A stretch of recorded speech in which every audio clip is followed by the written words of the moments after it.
আজকে আমি আমার ভিডিওতে পুঙ্খানুপুঙ্খভাবে তুলে ধরব কবে থেকে এই জামাই ষষ্ঠী রীতি প্রচলিত হলো এবং আজকের যুগে যেভাবে আড়ম্বরে জামাই ষষ্ঠী পালিত হয়, জামাই ষষ্ঠীর পিছনের ইতিহাসটা কি ততটাই সুন্দর।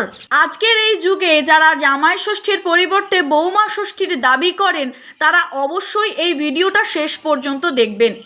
যে জামাই ষষ্ঠী এত আড়ম্বরে লালন পালন করা হয়, জামাইকে এত আদর করা হয় এবং সেই নিয়েই মেয়েদের মনে আক্ষেপ, আসলেই কি এই জামাই ষষ্ঠীর ইতিহাস ততটাও সুন্দর ছিল, ততটাও শান্তির ছিল? কিভাবে শুরু হয়েছিল এই জামাই ষষ্ঠী, কেন জামাই ষষ্ঠীর ব্রত পালন করা হয়েছিল এবং কেন মা ষষ্ঠীকে তুষ্ট করার এত আয়োজন হয়েছিল, আজকে বিস্তারিত আলোচনায় এই ভিডিওটি আপনাদের সকলের সামনে আমি উপস্থাপন করব। আশা রাখবো ভিডিওটি কেউ স্কিপ করে চলে যাবেন না, কেননা আমাদের ধর্মীয় সুসংস্কারগুলো যেমন জানার প্রয়োজন আছে, সেরকম ধর্মের কুসংস্কারগুলোকেও জানার প্রয়োজন আছে। তো সেই বৈদিক যুগ থেকেই জ্যৈষ্ঠ মাসের শুক্লা ষষ্ঠী তিথিতে মা ষষ্ঠীকে তুষ্ট করার জন্য এই জামাই ষষ্ঠীর ব্রত পালন করা হয়।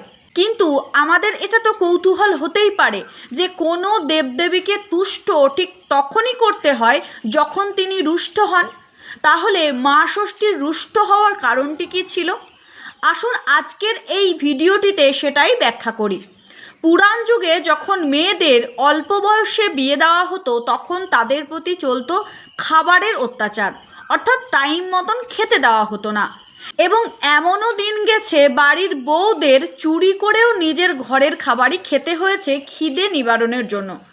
এবং লোককথার তত্ত্ব অনুসারে কোনো এক বাড়ির বউ রোজ চুরি করে খাবার খাওয়ার পরিবর্তে সে তার রান্না চুরি যাওয়ার অপবাদ দিত বেড়ালের ওপর। মানে তার শাশুড়ি যখন জানতে চাইতেন যে খাবারগুলো কোথায় গেল, তখন সে দোষ চাপিয়ে দিত বেড়ালের ওপর। এদিকে মা ষষ্ঠীর বাহন ছিল বেড়াল, তো মা ষষ্ঠী দীর্ঘদিন ধরে নিজের বেড়ালের প্রতি এই ধরনের অপবাদ পাওয়ার পর অত্যন্ত রুষ্ট হলেন এবং তিনি ওই পুত্রবধূটিকে অভিশাপ দিলেন যে সে কখনো সন্তানের মুখ সুস্থভাবে দেখতে পাবে না। তো পরবর্তীকালে সেই বধূর যখন সন্তান জন্মগ্রহণ হলো তখন তার সন্তান মারা যেতে থাকলো।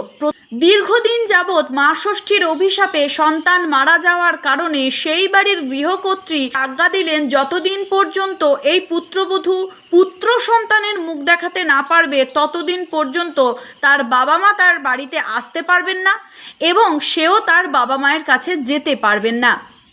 এই তত্ত্বটি প্রচলিত হয়ে গেল সারা সমাজে। সেই সময় এমন একটা বিষয় ছিল, ধর্মের নামে ভয় দেখানোর প্রচলনটা বেশি ছিল। এখন